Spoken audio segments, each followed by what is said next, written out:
নমস্কার সবাইকে। এই তো দেখুন, আজকে আমি ডালের বড়া করেছি।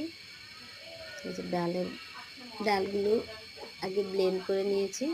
এর ভিতরে পেঁয়াজ, কাঁচামরিচ, ধনিয়া কুচি দিয়ে নিয়েছি। দেখুন, দেখতে কত সুন্দর লাগছে, লোভনীয়।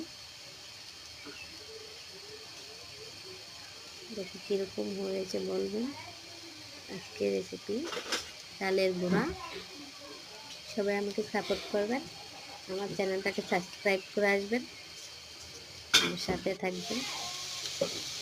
দেখুন দারুণ হয়েছে বড়াগুলো।